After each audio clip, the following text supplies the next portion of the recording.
All right, so we'll go ahead and get started. So this is mental health in the workplace. Thanks for coming out for my presentation. This is my fourth year coming to Drupal camp, my first year actually presenting at one, so I'm very excited. So if you want to follow along, you can go to tinyurl.com/tcdrupal-js2019. I do also have a PDF of the slide deck on the session page on the TC Drupal site. I also will give a caveat. I am getting over being sick, and so I have cough drops with me. If you hear crinkling, I am not sneaking snacks, and if you hear weird mouth sounds, that is a cough drop. I'm going to go as far as I can without it, but just be aware of that. It's a thing that I'm dealing with right now. So before we get started, I want to give a brief content or trigger warning. Because we're going to be talking about mental illness today, we may be going over some topics, we will be going over some topics about mental illness that could be triggering or upsetting. If you know that you are not in a place right now to hear that, please take care of yourself. If you need to leave, I am not going to be offended. The sessions are being recorded, so if you can watch it later, if you're interested, completely fine. Take care of you. I'm not going to get mad at you. Likewise, I want to give what I'm calling an emotions warning. This presentation is largely going to be about feelings. It's touchy and feely. We're talking about mental health, and it's coming in assuming that you already think mental health is important. If you are not really on that page, or you're like, I'm not really into talking about emotions today, maybe reconsider if this session is for you. The goal here is to really talk about how you can promote mental health in your workplace and on your team. It's not to debate if mental health is important. If that's why you're here, neither of us is going to be happy. So just keep that in mind. All right, and so a little bit about me. I'm used to seeing it mirrored and it's not, and so getting all weirded about the timing. But anyway, I am Jen Sanders. I am a web developer at the University of Minnesota on the core Drupal team in the Office of Information Technology. I am also the chair of a group on campus called Accessibility Ambassadors. We're devoted to promoting accessibility across the U, all spaces, all people, making a better and more accessible world for everyone. I like to run, I like to read and write and play video games. I have a dog who's currently in a cone of shame, as you can see. And also, I live with mental illness. So I'll go briefly into my experience. I've lived with mental illness for most of my life. And I will give the caveat that I'm only an expert in my experience. I am not a doctor, I'm not a psychologist, I'm not a researcher. I cannot really tell you or diagnose anybody about mental illness. I can only share the things that I've experienced, as well as the things that people I know have gone through.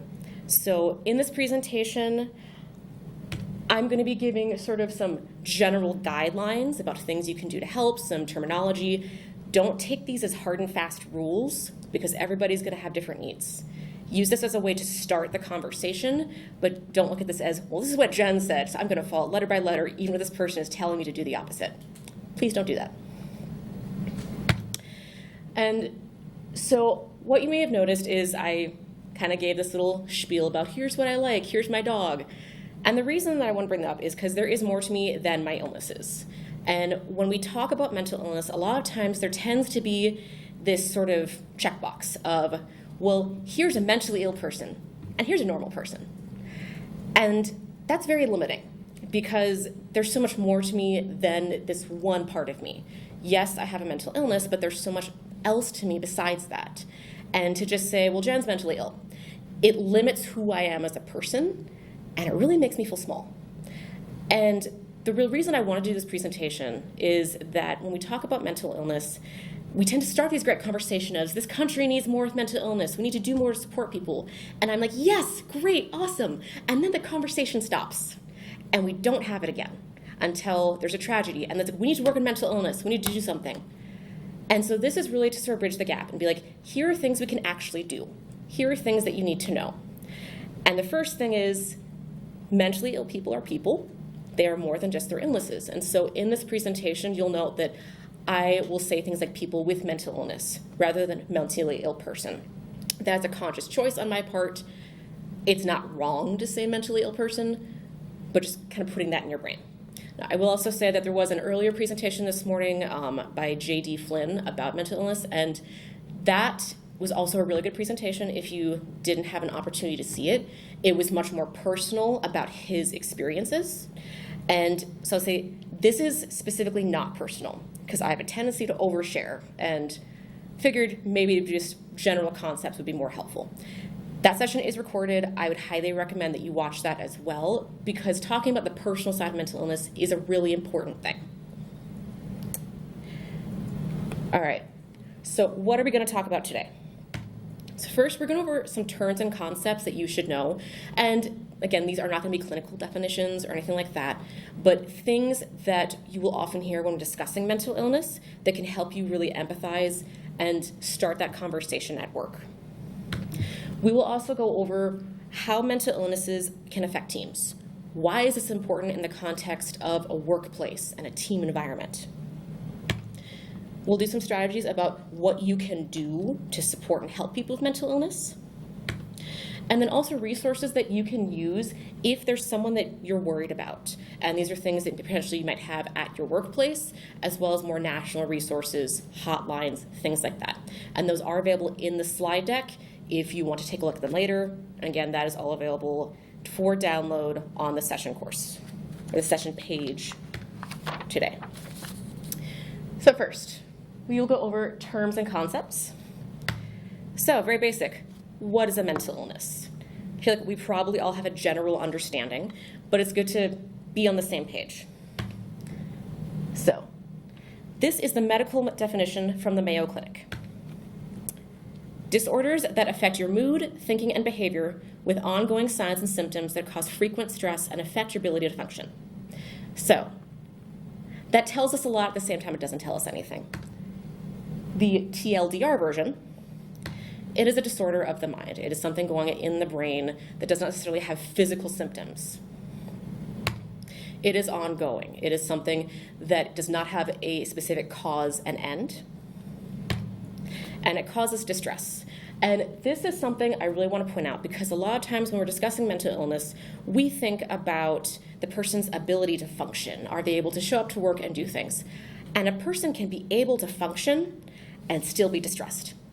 And one of the things to keep in mind is that a person can have mental illness and not look mentally ill. They might be a high-functioning person who's doing great at work, but inside are really suffering or really having a hard time. Just because you can't see it doesn't mean it's not there. As an example, a boss of mine once said, "Jen, to people who don't know you, you just look like you have it all together, and you're so calm and confident, but on the inside, you're a bundle of nerves." And I said, that is depressingly accurate.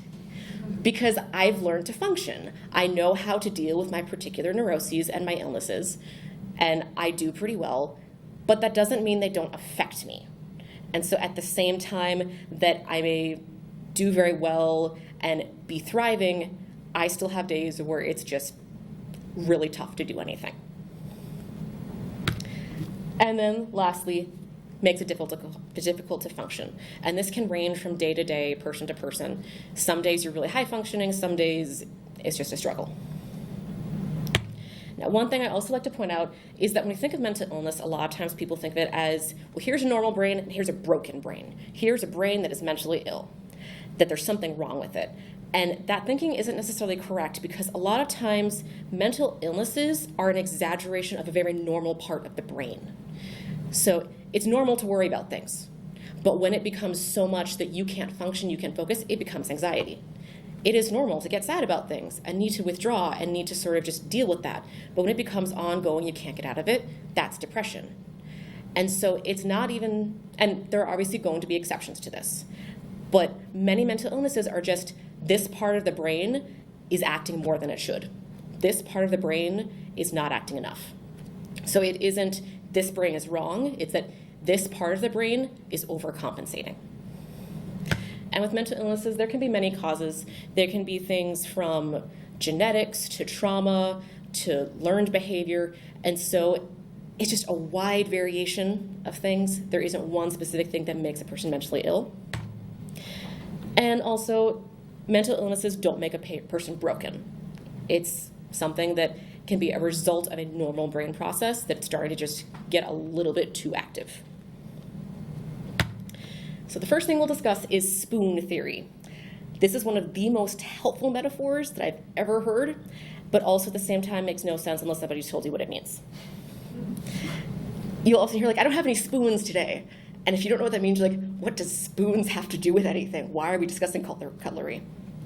So it is based off of this article, which I have a tiny URL of, tinyurl.com/spoon-theory2019. I will not read it because it is very long. It is in the slide deck if you want it, but I will kind of sum it up here. So there is a blogger by the name of Christine Misandrino, who I'm sure's name I have just completely butchered. And she has a physical illness. I believe she has fibromyalgia and multiple sclerosis, but do not quote me on that. And she blogs about it, about her experiences. And she did this article about, she was out to dinner with a friend, and her friend asked her, Christine, how is it that you get through the day with your illness? Well, she'll say, kind of an offensive question to ask, but neither here nor there. And so Christine decided that she was going to give an analogy. She went to around the restaurant and gathered as many spoons as she could find. And the spoons, or why's the spoon, not important. It was just what she had. And she gave the spoons to her friend and she said, all right, this represents how much energy you have in a day. And we're going to go through basic day. Every time you do something, I tell you how many spoons you need to give me. And so they go from, getting up, showering, making breakfast, and everything costs so many spoons. And by the end of the day, there are no more spoons. And she hasn't eaten yet. And so all right, you have enough energy to have ramen, and that's it. And so what it comes down to is this sort of metaphor that every task, whether it be something big or small, requires an amount of mental and physical energy. And while Christine originally had this for physical illnesses, she says this also does apply to mental illnesses. Because when you have a disability or illness, the amount of energy that you can expend on something has a cap. It is limited. And so when you're in a place where things are bad, simply getting out of bed can take half your spoons. And so it's a representation of that limited capacity that you have to begin with. So if someone says, I don't have the spoons, it's, I don't have the mental energy for this right now. I just can't deal with this. If it's, I need to recover my spoons, that's, I need time to recover my energy. Something's been going on, and I just need to focus. And recovering spoons is done with what we call self-care. You may have heard the term, and a lot of times it's come up with yoga and journaling and sitting with crystals, and that's great. If that works for people, that's fine. It's whatever a person needs to do to recover their energy, recover those spoons. And so it can be yoga, meditating, journaling, walking in the woods. It can also be things like, I washed my hair today. I brushed my teeth. It's whatever that person needs to do to get back up to normal, because right now they might be below that. Now you may be asking, Jen, why not just say I'm tired? If we're talking about expending energy, wouldn't I'm tired just be the same thing? And that is a good question. And I personally say no, for a couple of reasons. So I'm tired doesn't really relate what the problem is. The problem isn't I've done something and I have less energy than normal. The problem is that I have less energy and capacity to begin with. The amount of resources that I have is finite. And so it's not so much that this exact thing has caused me to be tired. It's that I have less to go on to begin with. And so it's more than just needing a one-time rest. It's not, I stayed up late last night, I need to sleep. It is not a problem that can be permanently solved. If I stay up too late, I get extra sleep, the next day I'm fine, that occurrence is done. Mental illness is ongoing. So it could be that I stay up too late, and so now I'm super tired, but also my mental illness is kicking in, and I don't have enough of my medication, and I'm freaking out about it. And so that, yes, sleeping is going to solve that one problem, but it's not going to make my mental illness go away. I will still have the limited capacity when these individual stressors are done. I will still have to deal with this. And recovering spoons is something that can take days or weeks at a time, depending on how rough the situation is. It's not just one and done, we're good to go. Now, this is one that's actually the reason I made this presentation, because on the internet, you may have heard of triggers or being triggered. And this can also be called activation or being activated. Depending on who you're talking to, they may say it's more or less the same thing. And I know the internet has made this a meme about being easily offended or unreasonably upset about something small. And I will say from me as a person who can get triggered, please stop. Please stop. Because it's not something funny. It's not me getting upset about nothing. It is literally something activating my mental illness or trauma. So when you think about mental illness, think about a radio. That there's a radio in the background that's on, and it's playing constantly. And it's also just telling you terrible things. 24 hours a day, 7 days a week, it's constantly on. As you begin to work through mental illness with whatever methods work for an individual person, whether that be medication or therapy or yoga and crystals, whatever works, you can start to turn that volume down. You can begin to work through the mental illness, and the radio is still on. It is still talking to you, but you can more easily ignore it. Now, when somebody is triggered, that volume gets turned up. Suddenly it is louder, it is harder to ignore, it can be impossible to ignore, and it can be incredibly distressing. So imagine that you're sitting there and somebody is saying in your ear the worst things about you that you can imagine, except it's you saying it to you, and that no matter how hard you try, you can't get it to stop.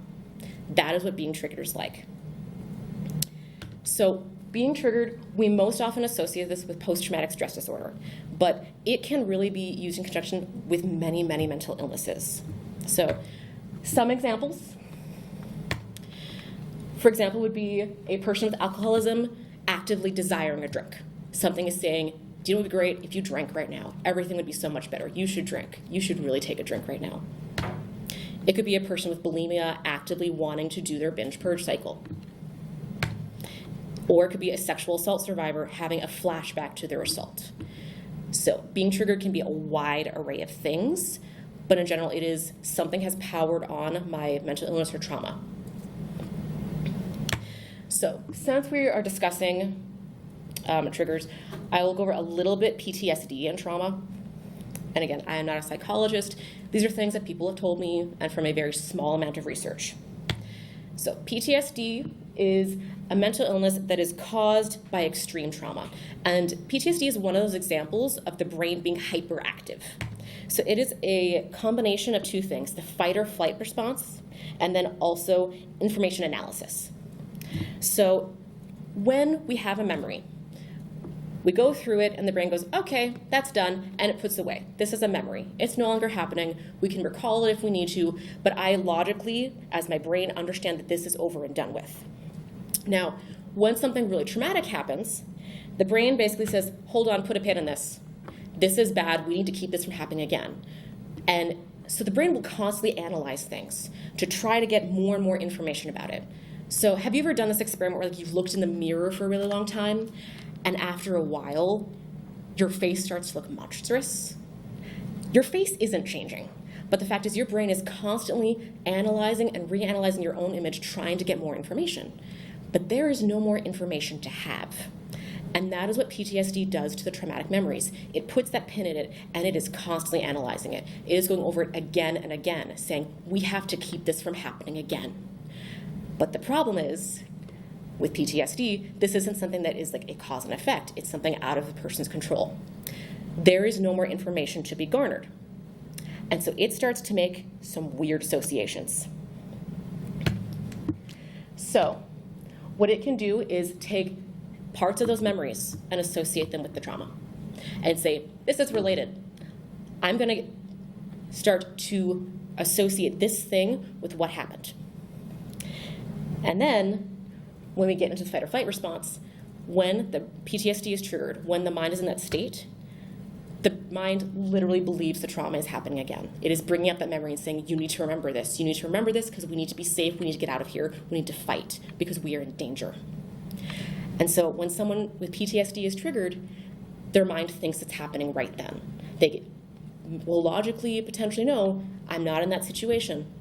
But their brain is saying, whatever this is a threat, and we need to be safe. So, what does a PTSD trigger feel like?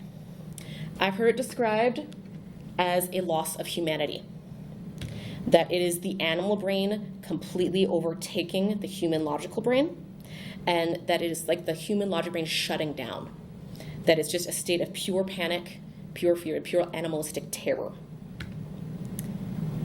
And one thing that I learned is that it can lead to something called disassociation. And so this is that when the lizard brain, the survival part of your brain starts to take over, you start to can feel the separation between your body and your mind. And some people have described it to me as that your body is here, but your actual physical state is about 1.5 feet behind you. And I know somebody who is a doctor in psychology, and I asked her about this because I was just like, what could this be? And she said that what happens is that as your lizard brain takes over, the sensation of your frontal lobe, the logical reason part of your brain, kind of losing control, is so strange that your body physically feels like it is not where it should be. It is physically feeling as if your lizard brain is, that you are not where you should be. You are literally not in the right state of mind, which I actually thought was incredibly cool. But the human mind is a very strange and weird thing that does crazy, awesome stuff like that. So, that is PTSD. It is the mind trying to analyze the same information over and over again and holding on to it because it wants to prevent it from happening, and then triggering a fight or flight response to try to protect itself, to keep the trauma from reoccurring. Another interesting thing with PTSD is what I call trauma transfer. Now, this is my own term because I've asked different psychologists that I know, and they have no word for what I'm about to describe. They know exactly what I'm talking about, but like I have no idea what to call it. So, what this is that when somebody has PTSD, the PTSD response can become the default response to stress. So that the mind sort of begins to associate stress with this reaction. That this is just how we respond to things now. That we're upset, PTSD is triggered. And what this can happen is, again, these associations where somebody can be going through a stress and it brings out the PTSD for something else. So I have a friend who's a sexual assault survivor, and she was in a minor car accident. And when for a few weeks afterwards, she'd be driving, and she'd be stressed because she was in this accident, and driving would give her flashbacks to her assault. And she was saying the two were not related. There is no correlation. But the fact that I am so stressed triggers my PTSD about my assault. And so when you have co-occurring or comorbid conditions, it can be this vicious cycle. I have another friend who has PTSD and has an eating disorder, and she'll say that when her eating disorder is triggered, it'll trigger her PTSD, and she'll have assault flashbacks about her assaults, and then that'll trigger feelings about her body, which then triggers her eating disorder, and it just becomes this spiral where it feeds into each other, and it just won't stop. So, it is really, really rough to go through this. Now, with triggers, there are a couple different types. There's what I call obvious triggers. And so these are things that are very objectively related to the potential trauma or mental illness. So you look at it and you go, yep, I can see that makes sense. So for example, for a person who deals with alcoholism, being around alcohol, being in a bar, seeing people drink. For someone with an eating disorder, it could be looking at images of emaciated bodies or watching depictions of eating disorder behavior. For a sexual assault survivor, it could be a graphic rape scene. These are things that make them think about their illness or their trauma and brings up those feelings. Now, there's also personal triggers. And these are things that that person has personally associated with the trauma or mental illness, but that are not logically or visibly linked to everyone else in the world. So for example, someone with alcoholism could have associated a particular song with their partying or with their drinking. They hear that song, it makes them want to drink. Someone with an eating disorder could have a particular clothing item or brand that they had felt they needed to change their body in order to be able to wear. And so seeing that makes them feel again like they have to change their bodies or that they're not enough. For a sexual assault survivor, it could be a character in a movie that reminds them of their abuser. And so these are things that on the outside, you may not see the association, but to that person, their mind has said these are linked. these are the same thing. So that brings us into the very important topic of trigger warnings. You will also see these labeled as content warnings. Again, the same thing. The reason that distinction exists is because some survivors of gun violence and also veterans have said that the word trigger warning can actually be triggering, which we try so hard. So content warning tends to be a little bit easier. However, trigger warning tends to be the term that is most often understood and widely used. So whichever one, but just I'd say, for example, if it's something that is going to be about gun violence or war violence, maybe err towards the word content warning, but that's just me personally. So the base level, this is a warning that content may trigger someone. And I like to think of it as a mental wet floor sign, is that this is giving people enough information to decide if they are in a good place to handle this information. And these are incredibly important because, as we've discussed, being triggered can be really distressing. It can be really hurtful. And trying to decide, can I handle this right now, is incredibly important. Now, I will say, this is not supposed to be censorship. This is not supposed to be saying we shouldn't discuss these things or we shouldn't look at them. What it is saying is that I'm going to give you information about this thing so you can make a choice. What I will also note, I missed one, is that it is not saying you are a bad person. That if you make content that has triggering content, if you watch things that have triggering content, it does not make you a bad person. The example that I will give is the show Game of Thrones. Very popular show, people love it, was also intensely triggering because it had depictions of sexual violence, depictions of violence, and for many people, they're like, I just can't watch this. Watching Game of Thrones does not make you a bad person. It does not make you a bad person to like things that have these things in them. What I will say is an unkind thing is if someone says, hey, Game of Thrones is actually really upsetting for me, could you not discuss it around me? It is unkind to ignore that. It is unkind to question that or to give a person a hard time about it. Triggers can't be controlled. People aren't asking, to be upset by something. So I don't think it ever makes anybody a bad person to watch things like this. I personally, I didn't really watch Game of Thrones just because I knew many people that had gone through things like that, so I couldn't enjoy it.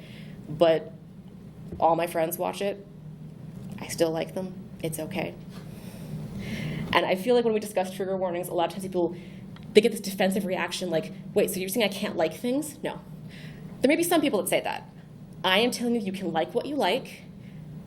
It's okay. It does not make you a bad person. Now, with trigger warnings, they should be specific. And the reason for this is because you can have a sexual assault survivor and a war veteran. They've both gone through trauma. They both potentially have PTSD. But the things that are triggering for them are going to be very different. And so if you just say, this content may be offensive or upsetting, that doesn't help either of them because they don't know. They don't know, can I handle this right now? Does this affect me? So it should be specific to what it is that could be potentially triggering. Now, a good example is I love podcasts, and there's a podcast called The Control Group, and it is actually about mental health and psychiatric wards in the 70s. It's very good. And at the beginning of every episode, they would always have this thing saying, hey, this has graphic violence and depictions of sexuality. And I was like, okay, that's nice of them. And then there was one episode in particular that had a depiction of a sexual assault. And they said, hey, this has a depiction of sexual abuse. It was a different trigger warning than every other one for the episodes because they want to make sure that you knew this episode has this thing that could be really upsetting. Now, a bad example would be the show Cops. And there we go. So they say something along the lines of, the following content may be upsetting to some viewers. Viewer discretion is advised. That tells me nothing. That doesn't tell me if this is going to have drug use. This doesn't tell me if this is going to have domestic violence or sexual assault. I don't know what is upsetting, so I cannot make the proper decision about whether I can handle this right now. So when we're talking about trigger warnings, and I realize that in terms of the workplace, you maybe aren't going to have a warning every time you say something, but just in case people ever say, you should put a trigger warning on that, this is what we're talking about. Now, you may be saying to yourself, Jen, okay, I'm on board. If I'm going to be talking about something that's obviously potentially upsetting, I should just give a heads up. But what about those personal triggers? How can I give warnings for that? And I have a very easy answer for you. You can't. The fact is that personal triggers are going to be so specific to every individual that you cannot predict them. There is just no way you can. I have the same friend who's a sexual assault survivor. She once told me that she was in an abusive relationship, and for her, the movie Ratatouille was intensely triggering. And the reason was the first time she saw it was the night that her abusive ex-boyfriend threatened to rape her. And so to her, the movie Ratatouille was her mind saying, we're about to be raped. We need to get out of here. We need to run. And if you asked her, she would logically say, I know this makes no sense. I know that there's no correlation between the two, but seeing references to this movie brings back that fear. You can't predict that. There is no logical way that you will ever know that. So what do? All you can do is that when someone says to you, this is upsetting, this is triggering, you listen to them. And when I mean listen to them, that you really understand that this can be hard for somebody to talk about, because it can sound crazy to say, this childhood movie makes me feel like I'm going to be raped. Like, a person can feel very vulnerable telling you that. Listen to what they're telling you and respect it. You don't have to understand it. You don't have to fully get it. You just need to understand that this person is sharing their pain with you. And let it go. And it's also important to remember that everyone's experiences are different. Your experience is not everyone else's. And so just because it doesn't make sense to you doesn't necessarily mean that means anything for anybody else. And so be kind, be understanding. They know this may sound weird. And it's very normal to be curious. It is absolutely, completely, humanly normal to be curious. That curiosity does not mean you have a right to the information. So you may wonder, well, why is Ratatouille triggering? Like, that makes no sense. What I say in those situations is ask, are you open to questions? And if they say, you let it go. Because if that person knows really well, maybe they are willing to talk about that with you. Maybe they are willing to say, this happened to me, and it was really upsetting. But you may not have a relationship with that person where they feel comfortable talking about it. They may not be in a place where they're willing to talk about it. So if they say no, let it go, respect it, and move on. Now, lastly, the concept of safe spaces. So this is another term that has a lot of misinformation, and especially someone who works at a university. It's something that people have preconceptions about. When people think about safe spaces, they often think about limiting free speech and thought police and protecting special snowflakes. And I will say that is not what safe spaces are supposed to be. My definition is that a safe space is an environment where somebody can advocate for themselves without fear. That somebody can say, Ratatouille is triggering to me, and know that it's going to be okay. They're not going to be mocked. They're not going to be overly questioned. That they will be respected. And one thing to also point out is that everybody has safe spaces. We may not conceptualize it as so, but it's that person, it's that place where you can go and know that they're going to be on your side, have your back, and not judge you. So it could be your spouse or your significant other. It could be your best friend. It could be the bar where you and your friends meet at. It could be your gaming group. So we all have them, and it's just giving a name to something that we already know exists. And the concept isn't saying you can't say these things, you can't think these things. It's if somebody says this is upsetting, I will respect that. If somebody establishes a boundary, I will respect that boundary. So, bringing this back into the workplace. Mental illnesses can affect teams. And they can do that a couple ways. The first being loss of productivity. That when somebody has a mental illness that is not really being supported or handled at work, it can mean increased sick time. They're needing to take more personal days to deal with it, or doctor's appointments to try to work through it. And it could also just mean the person has a harder time getting things done. When you're fighting through a mental illness and that radio is up really high, it can be hard to be motivated to do things. But also, it can lead to a loss of team cohesion. That mental illness can be a very isolating experience.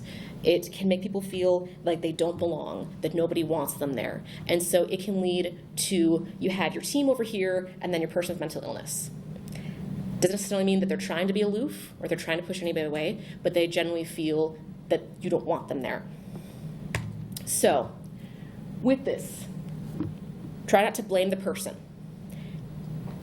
They didn't choose to have a mental illness. They aren't trying to be difficult. They're doing the best they can. So try to be compassionate. Try to realize that this is just as hard for them as it is for you, arguably harder for them because they have to live with it. So in general, when we're talking about mental health in the workplace, listen to what the person is telling you. If someone says, this is triggering, this is upsetting, this really affected me, believe them. Try not to act like they're crazy. Try not to act like they're being unreasonable. They're opening up to you about something that is difficult to talk about. Ask if they are open to questions. And if they're not, let it go. So also be flexible. Oh, and also make your team a safe space. If somebody does say something that this is upsetting, they establish a boundary, respect it. Encourage them to be able to speak up for themselves because that's going to make the team feel safer. And the more respectful you are of that, the more open they're going to be for asking for help when they really need it. So also be flexible. Having the time to take personal days, do self-care are really important. And so if a teammate says, I need to do this, I need to take a day, be supportive of that, as long as it's within your company's policies. And if they take time off, be really respectful. And even if the person doesn't have a mental illness, this is just a good thing in general. I personally find that on my team, we have this one guy who is just the wizard, who knows everything. And I have a tendency to try to IM him on his day off. And I'm like, no, he deserves his time off. I'm not going to do it. So somebody's taking time off, whether it be a sick day, personal day, vacation time, respect that. And lastly, avoid pity. And this is one that can be hard because when we hear about terrible things that someone has gone through, our reaction can be that, oh my gosh, that's so terrible. But depending on how you phrase it, it can actually feel really condescending. So pity is the problem is the person. It's, oh, you poor thing, that must have been so difficult. I can't imagine how you live with that. How can you go through life with this problem? That is basically having some emotion, admitting there's an issue, but then stopping there. You're not having a personal relationship. You are not actually looking at the problem. Well, you're looking at the problem, but you're just looking at it. You aren't involved. Empathy is the problem. Empathy is you have depression, and that sucks. And I am so sorry that you were dealing with that. That must be really difficult. What can I do to help? And lastly, don't view the person as broken. What I have sometimes gotten when I talk about mental illness is, you're so strong for going through this. I think so much differently of you. I am the same person that I was before. The only thing is that now you have more context about what I go through. So to somehow say that my mental illness has changed your view of me is to say that my mental illness has defined me in some way. So I know we've got 5 minutes. I'm going to try to go really short. So if someone confides in you about a mental illness, the way that you respond can really affect how a person acts for help in the future. If you respond well, it can mean that they will reach out, they will ask for help. If you respond poorly, it can mean that they're never going to ask for help ever again. So in general, thank them for sharing, because it is an incredibly scary thing to talk about. Really listen to what they're telling you. If they're saying that they need something from you, listen. Ask what you can do to help. Be involved in the conversation. But along with that, don't make promises you can't keep. You can't guarantee that everything's going to be okay. Their house could fall down tomorrow. And also, if you know that you are not comfortable supporting a person with mental illness, don't say you will. Because there's nothing quite as disheartening as somebody saying, I'll always be here for you, come to me if you need it, and then reaching out and getting turned away. Very true. So along with that is the idea of setting boundaries. That you can be supportive, but at the same time, that doesn't mean that your mental health is not important. That if something is distressing to you, you have a right to say so. So when you're setting boundaries about a person with mental illness or how they're speaking to you, be gentle but firm. Don't blame them for coming to you. Don't guilt them for it, because a lot of times with mental illness, when we have somebody that we can confide in, it's like, oh my gosh, they're listening. I'm going to come to you for everything, because it's so good to have someone that hears you. And they may not be trying to overwhelm you, but it's just they're so happy somebody's listening to them. So really be gentle, and also reaffirm the boundary as needed. So a good or a bad example is, all you ever talk about is how sad you are. I don't put my friends on pedestals, and I can't spend so much time supporting you. That is, you are asking so much of me. I can't believe that you're taking all of my time. You are such a bad person for having this mental illness. Better example. You've been mentioning a lot about how sad you are recently, and I'm worried that I'm not able to give you the support that you deserve. I think this should be something that your therapist would be better equipped to help you with. It's saying, I don't feel equipped to help you through this thing, but I know that there's someone is. It's setting a boundary that this is not something that I can discuss with you. But it's not blaming the person for it. It is phrasing as, I want to help you. And if there is a situation where it's making you actually uncomfortable, it is okay to say so. But phrase it more as, it's really hard for me to hear about how you were raped. It's really difficult for me to heal, and I want to help you, but it just is very hurtful, very painful for me to hear about all you've gone through. And so maybe that's something that you should go for a therapist or a counselor. Now for some resources. So if there's a point where you're like, I don't know what to do, I don't feel equipped to handle this, don't worry, there are people you can go to. First would be your supervisor. It is your supervisor's job to kind of manage everything at work. If you are really concerned about somebody, I would say that should be your first person to go to. Say, I'm really concerned about this person. Things don't seem to be okay. Can you look into it? Now, I would also recommend human resources, but that can be a little bit of a touchy area. Like the presentation with JD this morning mentioned, it could be to them like having some sort of action plan, like it's a problem that needs to be fixed.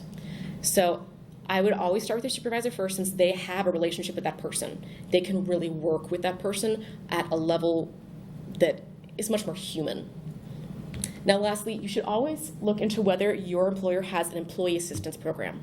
These are programs that are set up to provide assistance to employees, and these can be things like vacation funds for somebody who needs to take time off when they're out, or it can actually be financial funds they can give to people.